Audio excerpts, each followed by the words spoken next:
Gubernur Jawa Tengah Ganjar Pranowo tidak diundang oleh Puan Maharani ketika memberikan arahan kepada kader-kader partai di Semarang.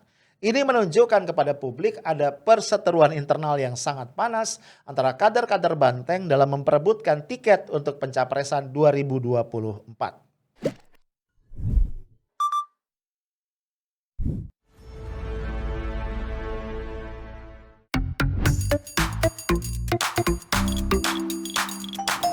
Halo guys, ketemu lagi kita malam ini Senin 24 Mei 2021 dan seperti biasa kita nongkrong di Highlight ya. Tempatnya kita santai sebentar sambil ngobrol-ngobrol tentang hal-hal menarik ya yang ada di sekitar kita. Ini kalau gue lihat-lihat di medsos dan juga di berita-berita yang ada, satu hal yang kayaknya lagi jadi perhatian lu semua adalah kondisi di PDIP ya, Partai Demokrasi Indonesia Perjuangan. Wajar aja jadi perhatian karena PDIP bagaimanapun adalah partai pemerintah, partai terbesar, menguasai parlemen dan pastinya ya akan cukup punya peran menentukan dalam dinamika politik Indonesia. Nah, sebelum lanjut ya ngebahas ada apa di PDIP, kita harus angkat satu fakta menarik ya. Ini rahasia umum lah ya. Bahwa PDIP ini walaupun dia partai politik yang bermain di satu landscape demokrasi, tapi memang ya dikelola mirip-mirip seperti kerajaan. Sorry ya kalau gue agak-agak apa ya straight to the point. Nah kenapa? Karena memang ya suka tidak suka, diakui tidak diakui, peran Megawati Soekarno Putri sebagai ketua umum itu sangat sentral ya. Jadi center of gravity-nya masih ada pada Ibu Mega. Bahkan seorang teman gue nih ya, kader senior di PDIP yang tidak bersedia disebut namanya mengatakan di PDIP jarum jatuh aja tuh itu mesti minta izin Bu Mega.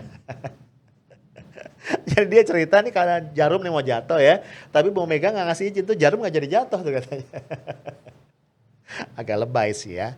Nah belakangan kita lihat memang nampaknya Ibu Mega ini galau ya karena sudah berapa nih? Sudah 5 periode kalau nggak salah terpilih secara aklamasi menjadi ketua umum. Tapi tetap tidak cukup yakin untuk menyerahkan tongkat estafet kepemimpinan kepada generasi penerusnya. Sementara usia kan nggak bisa dibohongin ya. Usia beliau sudah berapa ya? Mungkin 74 atau 75 tahun ya. Sudah saatnya untuk memang pensiun dari posisi eksekutif di partai politik. Ya bayangan gue mungkin yang ideal Bu Mega itu jadi penasehat ya.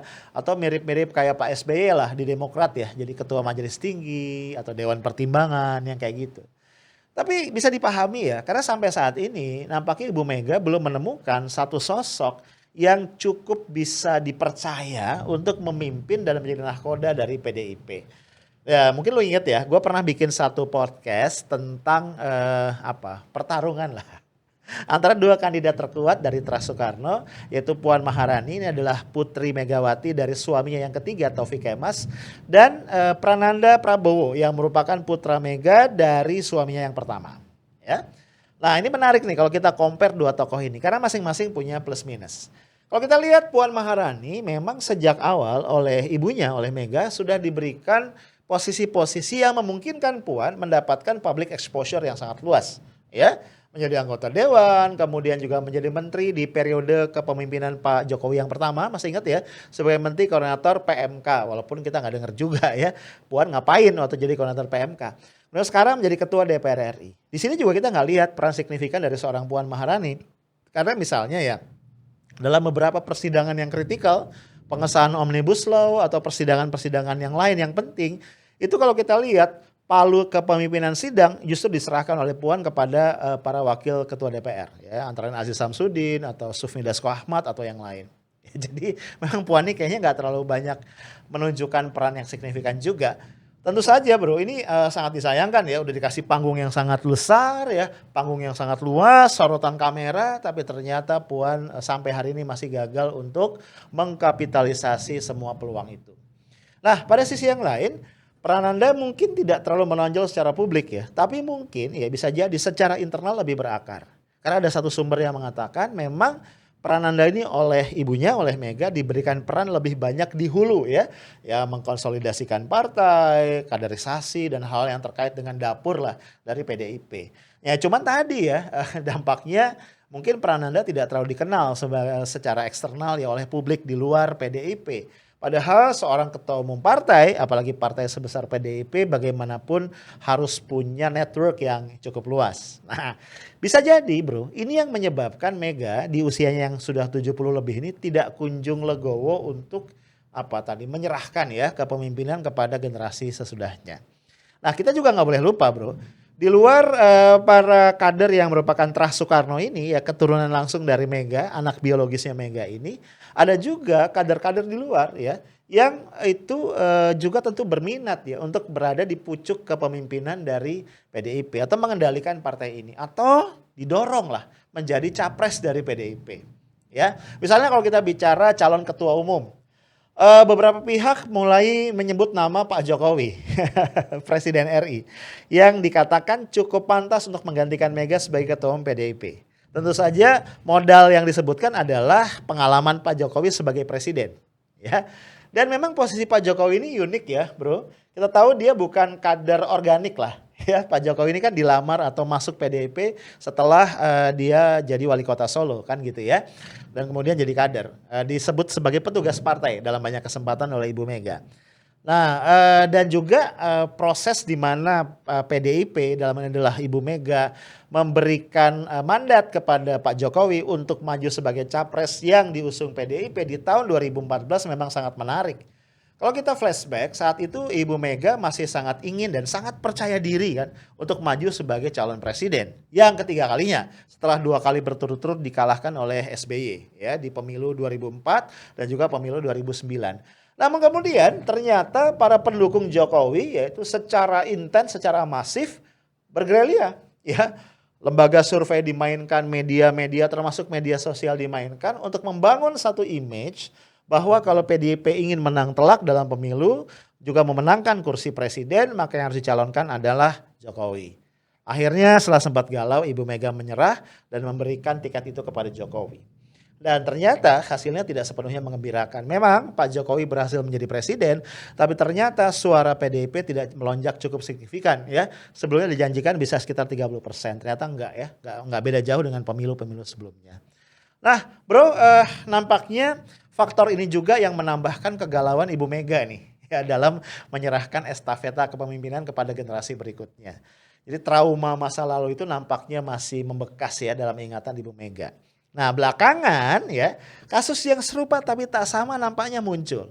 Ada satu kader potensial dari PDIP yang disebut-sebut oleh beberapa lembaga survei cukup potensial untuk menjadi capres di 2024 yaitu Ganjar Pranowo yang saat ini menjadi gubernur Jawa Tengah.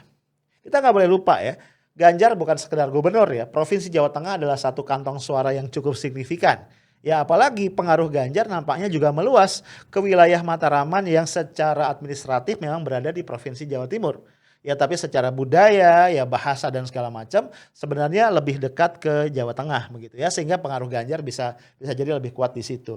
Nah bro, yang gue pengen garis bawahi adalah nampaknya Ganjar Pranowo ini sangat sadar tentang potensi besar yang dia miliki. Dan itu dia gunakan atau dia gulirkan secara serius dan sungguh-sungguh sejak awal menjadi gubernur. Ya lu bayangin, Ganjar mungkin adalah salah satu gubernur yang sangat millennial friendly, sangat aktif di media sosial, bahkan dia punya satu kanal YouTube di mana dia menjadi hostnya. Ya. Nah ini lo saksikan nih, gue coba cuplik sedikit kanal YouTube tadi ya untuk memberikan sense kepada lu kayak apa sih ya sosok Ganjar itu ketika menampilkan diri menyapa masyarakatnya. Asmane sinten?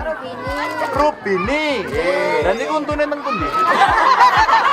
Lah niki ini kok. Lah niki ilang nggih, kok untun kok ilang niku teng Anu pundi? nak ngaten mawon nak untune ilang sambat ganti nggih. Untu ki piye? Lah iya, Iki sesek tadi dia gini. Ini 3 untu pripun iki? Ya, kalau kayak ini mawon iki. Rehab rumah ya. Dalamnya putih jenengan. Jadi rubukan. Kok dirubuke? Wah, renek sing iso dienggo ngeyop malah. Ora kok wis ben iki piye? Ya ora apa-apa sesuk Pak. Lek ora sabar, lek wis sing apik kae. Oke. Oh, saniki dibroke piye sesuk dandani. Dandani sing apik karo Pak. Oke. Oke. Ya. Matur nuwun. Kula mboten saged. Apa? Ora iso bales sing bales sing kuasa barokahe akeh. Amin. Ini kita duduk isi. Duduk isi.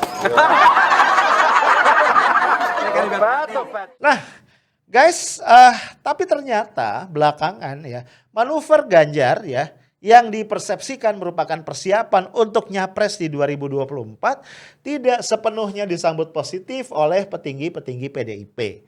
Ya kalau itu Mega ya bisa dipahami ya karena dia kan pernah gagal nih jadi presiden 2 kali bro, 3 kali malah ya kalau dihitung ketika dia harus memberikan tiket itu kepada Jokowi. Tentu saja sebagai seorang ibu, ini kayaknya ini naluri seorang ibu lebih menonjol nih daripada naluri ketua umum partai ya. Sebagai seorang ibu ya, Mega sangat ingin ya keturunannya ya Puan mungkin itu juga bisa mengambil peluang itu. Ya. Tapi ya tadi gue bilang ternyata sampai hari ini Puan tidak kunjung mampu mengkapitalisir modal sosialnya. Ada sosok lain nih, Ganjar ya. Kalau kita lihat ya, gue selalu bilang di berbagai kesempatan, Ganjar Pranowo ini paket lengkap bro. Ya, kenapa gue bilang paket lengkap? Satu, kita lihat secara fisik ya, tampilan fisiknya itu cukup charming ya. Menurut gue kamera friendly ya, coba aja lo lihat. Gue pernah survei terbatas sama ibu-ibu ya, itu banyak lo yang jatuh hati sama Ganjar Pranowo, walaupun ubanan sih. Ya, yang kedua, ya walaupun dia kader PDIP ya, PDIP kan partai nasionalis sekuler ya, yang sering diidentikan tidak terlalu muslim friendly. Tapi kalau lo lihat istri Pak Ganjar ini berkerudung ya, pakai hijab. Jadi artinya secara simbolis cukup mewakili kelompok-kelompok muslim ya di negara kita. Dan pada sisi yang lain tadi ya, kalau kita lihat bagaimana Ganjar tampil di publik, kemampuan dia berorasi, kemampuan dia berkomunikasi harus kita akui jauh banget bagi bumi dan langit kalau kita bandingkan dengan Puan Maharani. Jadi bisa kita bayangkan ya kubunya Puan nih ya. Itu deg-degan juga nih kalau menghadapi sosok seperti Ganjar Pranowo. Apalagi tadi ya Ganjar sudah tancap gas. Ya, ada satu lembaga survei ya, lu tinggal cek aja, gue nggak akan sebutin namanya. Yang kayaknya memang udah dikontrak nih sama timnya Ganjar. Jadi sering banget melansir berita hasil survei dan selalu menempatkan Ganjar Pranowo sebagai jawara ya dari tingkat keterpilihan. Ya walaupun sebagai pemanis masih ditempel sama yang lain ya, ada Anies Baswedan, ada siapa gitu. Tapi pasti Ganjar lo lihat ya akan masuk 3 besar. Jadi gue ya sebagai jurnalis dan teman-teman jurnalis yang lain senyum-senyum aja nih. Kalau lembaga tadi udah ngerilis hasil survei, ini sih kayaknya ya besar kemungkinan ya. Walaupun kami nggak berani mastiin juga ya, besar kemungkinan ini sih udah dikontrak nih sama timnya Ganjar. Nah bro, tanda kutip ya, perseteruan internal, gue menyebutnya begitu, ini baru terkuak atau semakin terkuak lah ke permukaan belakangan ini. Tanggal 22 Mei 2 hari yang lalu. Jadi ceritanya ada satu acara di Semarang, ini kan berarti di wilayahnya Ganjar ya. Satu acara konsolidasi partai di mana Puan Maharani dalam kapasitasnya sebagai salah satu ketua DPP PDIP hadir. Acaranya digelar di Panti Marhaen, Semarang. Ini ada acara semacam lomba foto esai Marhaen, dan juga foto dari cagar budaya, kira-kira seperti itu ya tepatnya. Jadi Puan Maharani hadir di sana, kemudian memberikan arahan kepada para kader. Apa yang gue bilang menarik, di acara itu Ganjar Pranowo yang jelas-jelas adalah salah satu kader PDIP yang menjabat posisi puncak kepala daerah itu nggak diundang. Dan bahkan itu secara eksplisit ditulis loh. Ya di satu rundown acara yang entah mengapa itu beredar secara publik di banyak grup pertemanan. Jadi rundown, lo tahu ya rundown acara ya, susunan acara begitu itu disebut. Nih gue baca ini. Setelah sambutan ketua DPD partai itu ada Pak Bambang Wuryanto ya. Ini kemudian ada arahan dari Mbak Puan kepada seluruh kader, ditulis di situ ya. Ada DPR RI yang dari Jateng, DPD Jateng, DPRD provinsi, kepala daerah dan wakil kepala daerah se-Jateng. Kemudian yang menarik lo lihat, dikasih dalam kurung. Kecuali gubernur. Ditulis pula kecuali gubernur. Nah tentu saja guys, ini menarik perhatian banyak pihak. Kok sampai Ganjar Pranowo nggak diundang?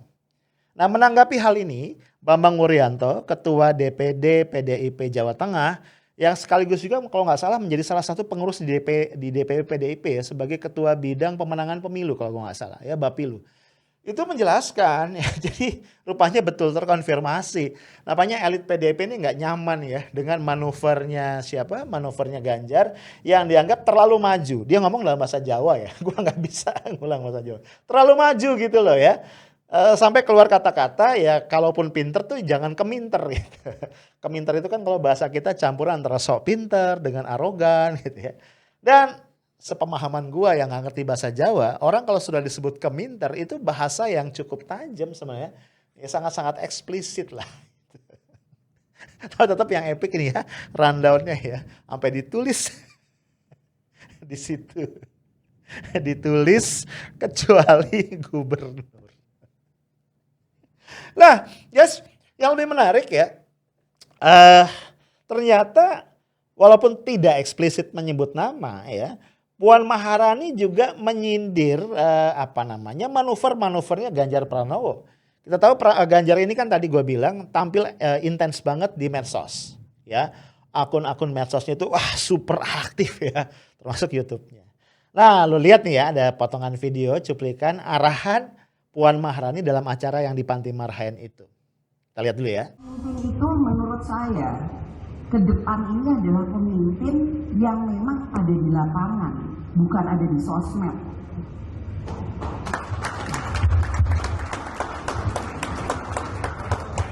Pemimpin yang memang dilihat sama teman-temannya, sama orang-orangnya yang ngedukungnya ada di lapangan. Nah di video tadi jelas banget ya, Puan bilang pemimpin dalam pandangan dia itu bukan pemimpin di medsos. Tapi pemimpin yang tampil di dunia nyata lah kira-kira gitu. Yang dilihat langsung ya sama temennya, sama orang-orang yang milih dia. Ya, dia bukan pemimpin yang tampil di medsos. Jadi seolah-olah nih disindir Ganjar itu adalah pemimpin yang tampil di medsos doang. Pemimpin yang tidak nyata. Nah yang menarik juga bro, ternyata Ganjar Pranowo tidak menanggapi kondisi ini ya. Dia nggak diundang, dia kayak di-exclude gitu. Tidak ditanggapi dengan emosi, dia santuy aja. Bahkan dia malah ada di Jakarta, ya kemudian mencoba trek sepeda. Gue lupa dari mana ke mana gitu ya. Dan sambil mencoba trek itu, dia memuji Gubernur Anies sebagai pimpinan wilayah Jakarta yang menyediakan lah ya membuat trek sepeda itu. Jadi lucu juga ya. Jadi adalah goes politik. Nah, gua sebagai jurnalis melihat begini. Langkah Ganjar yang berada di Jakarta, goes naik sepeda, ya dan nggak menanggapi serius, tidak diundangnya dia di acara di Semarang ini sebenarnya simbolik banget. Apa message yang mau disampaikan oleh Ganjar? Ganjar ingin menunjukkan bisa jadi bahwa dia fokus nih ya, kepada rencana dia road to Jakarta di 2024. Bisa jadi begitu ya. Tentu bukan jadi gubernur Jakarta dong ya, naik pangkat dong ya. Jadi presiden lah, yang tempatnya memang di Jakarta. Bisa jadi itu message-nya. Ada message simbolik lain ya, karena dia nyobain jalur sepeda sambil muji Anies. Bisa jadi ya, Ganjar ingin ngasih signal ya, bahwa berkolaborasi dengan Anies di tahun 2024 bukan hal yang mustahil. Dan gue sepakat ya, dua orang ini kalau kita lihat di berbagai survei adalah dua kandidat yang paling cemerlang kan, yang senantiasa menempati posisi-posisi paling tinggi. 3 besar lah ya dalam tingkat popularitas dan juga elektabilitas dari capres-capres di 2024. Nah bisa jadi juga bro, Ganjar ingin memberikan sinyal. Ya, walaupun dia tadi di PDIP mungkin sedang dioyok-oyok gitu ya. Tapi dia juga memang siap berkolaborasi dengan kekuatan-kekuatan di luar PDIP. Yang menarik juga ya gue lihat on the other hand, Ganjar ini cukup cerdik ya. Ya walaupun dia tidak ngoyo lah begitu ya, dapat dukungan PDIP, tapi tentu kalau dia tetap didukung oleh PDIP akan jauh lebih baik. Karena bagaimanapun PDIP ini adalah partai terbesar. Jadi pada saat ribut-ribut ini, ternyata Ganjar sempat mengirim satu lukisan ya, lukisan yang dibuat oleh Joko Santoso ke kediaman Megawati Soekarnoputri sebagai ketum PDIP. Di lukisan itu digambarkan Megawati bersama anak-anak Indonesia dari berbagai etnis dan berbagai agama. Jadi sangat puitis ya langkah-langkah dari Ganjar ini. Dan dikabarkan juga ketika menyerahkan lukisan itu, Ganjar sempat ngevlog dengan Megawati yang sumringah sekali atas lukisan yang dikirimkan oleh Ganjar. Kita tahu ya, Mega ini adalah satu sosok politisi yang unik. Apa salah satu keunikan Mega? Apapun kondisi emosinya itu seringkali terekspos keluar tanpa bisa dikendalikan. Ya, misalnya ya, bagaimana dia benci banget sama SBY dan AHY sampai sekarang kelihatan. Ya, gue lupa di acara apa, satu acara resmi ya, Mega tuh menolak bersalaman dengan AHY. Lu bayangin ya. Dan seingat gue ketika SBY jadi presiden, itu Mega tidak pernah mau hadir di Istana Negara dalam peringatan Hari Kemerdekaan Republik Indonesia. Itu yang gue ingat ya. Jadi memang kayaknya Mega tuh orang yang sangat ekspresif. Nah kalau sampai dia menerima Ganjar di kediamannya, ngevlog bareng, kelihatan sumringah, ya itulah cerminan dari apa yang dia pikirkan gitu ya. Jadi gue lihat di sini Ganjar nih cukup ahli juga nih dalam bermain. Karena ya gue juga yakin Ganjar berhitung kalau dia tidak hati-hati ketika dia maju nih ya, melepaskan sama sekali PDIP, besar kemungkinan kasus-kasus lama dia nih, misalnya IKTP gitu ya, itu bisa terkuak kembali. Ya bagaimanapun kita nggak bisa menafikan ya, jejaringnya PDIP di aparat penegak hukum cukup kuat bro. Tiba-tiba diangkat lagi IKTP kan bisa babak belur ya Ganjar.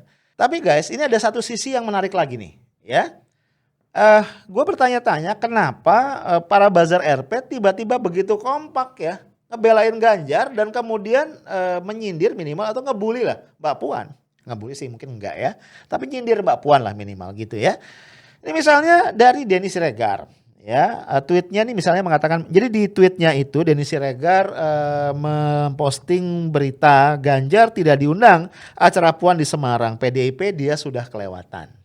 Nah kemudian dikomentari nih ya dalam tweetnya Denny Siregar, dia bilang gini, ini alasan yang lucu banget. Pak Ganjar dimarahin, dibilang kelewatan karena sering muncul di medsos dan jadi host di YouTube. Lah bukannya itu tandanya beliau gubernur milenial, paham dunia digital. Pak Bambang bangun Pak. Ini Pak Bambang ini maksud nih Bambang Pacul ya, Bambang Wuryantoro. Ini era teknologi. Nah, parah banget kan pembelaannya ya. Lalu Denny Siregar bilang lagi nih, mirip Bu Mega dulu waktu nyindir-nyindir dengan keras tentang petugas partai. Tapi pada akhirnya beliau berdamai dengan situasi. Jadi Denny ngangkat lagi ya masalah Mega yang trauma ya. Ngangkat Jokowi, ngasih tiket ke Jokowi, ya ternyata Jokowi banyak bermanuver sendiri. Sehingga di banyak kesempatan Mega selalu menegaskan Pak Jokowi itu adalah petugas partai. Ada lagi nih, masih dari Denny Siregar. Mbak Puan hati-hati loh, entar kader terbaiknya, mungkin maksudnya Ganjar ya, dilamar partai lain karena sangat potensial. Maaf, sekadar mengingatkan. Ya, dia repost fotonya Puan, ya gambar ada foto di situ Puan ngasih pengarahan. Ada apa ini kok Puan tak undang Pak Ganjar di acara pengarahan kader PDIP. Nah, sekondannya Denny Siregar, Eko Kuntadi bilang begini. dia nih satir ya. Kan Puan nyindir ya pemimpin yang banyak tampilnya di medsos kan gitu ya. Nah Eko tadi bilang gini, Mbak Puan lagi ngomongin Denny Siregar kayaknya. Makanya Den, lu jangan main medsos terus. Kacau. Lalu masih ini dengan ada satir ya. Eko tadi bilang begini. Makanya Mas Ganjar Pranowo kalau kerja jangan terlalu serius. Kalau menanggapi keluhan rakyat jangan terlalu responsif. Jadinya kan tambah populer. Jangan ikuti zaman dengan memanfaatkan medsos buat melayani warga. Jadilah pejabat jadul. Catat. Itu gak boleh. Kacau. Satu lagi ya ini dari Ahmad Sahal. Seru nih. Pak Bambang Pacul pendukung Puan mulai ngegas ke Pak Ganjar secara terbuka. Kalau dinyanyikan Ganjar Pacul gitu kan. Seterusnya lah gue gak terusin. Lu baca sendiri. Jadi kalau kita lihat nih kenapa para penggonggong istana ini kayaknya kompak banget berdiri di balik atau di belakang Ganjar Pranowo. Dan kemudian menghujat Puan ya. Bisa jadi kalau dugaan gue ya Ganjar Pranowo juga sudah punya semacam deal di bawah meja lah dengan Pak Jokowi. Karena gini ya hitung-hitungannya. Kalau Pak Jokowi nggak jadi 3 periode, Pak Jokowi juga butuh orang yang bisa melindungi kepentingan dia setelah dia turun, gitu ya. Jangan lupa ya, masih ada Gibran yang jadi wali kota Solo. Ini kalau nggak ada yang jagain bahaya nih. Dan ketika Pak Jokowi mendukung Ganjar ya, bisa jadi ini adalah amal baik, budi baik yang satu hari bisa ditagih. Gitu. Kira-kira hitungannya kayak gitu. Dan kalau tadi Ganjar bisa diancam dengan kasus-kasus lamanya, misalnya IKTP, gua rasa dengan dukungan Pak Jokowi, Ganjar bisa balik mengancam sebenarnya gitu ya. Lo jangan lupa dalam kasus Bansos Kemensos ada faktor yang belum terkuak yaitu Madam Bansos. Lo ingat nggak Setia Novanto? Ya Setia Novanto itu bisa diciduk oleh KPK setelah dapat sinyal lampu hijau dari penguasa. Jadi bayangkan gua nih kalau istana ngasih lampu hijau sama KPK, Madam Bansos silakan diangkut. Gue yakin situasi konstelasi akan berubah. Nah guys, ya gue belum bisa menyimpulkan apa-apa ya. Tapi ke depan lo siap-siap kita akan menyaksikan pertarungan di kandang banteng akan semakin seru ya. Ada pertarungan antara Tras Soekarno, Puan dan Prananda untuk menggantikan posisi ibunya Megawati. Tapi juga ada pertarungan untuk mendapatkan tiket PDIP sebagai partai terbesar dalam rangka merebut kursi Capres 2024 ya.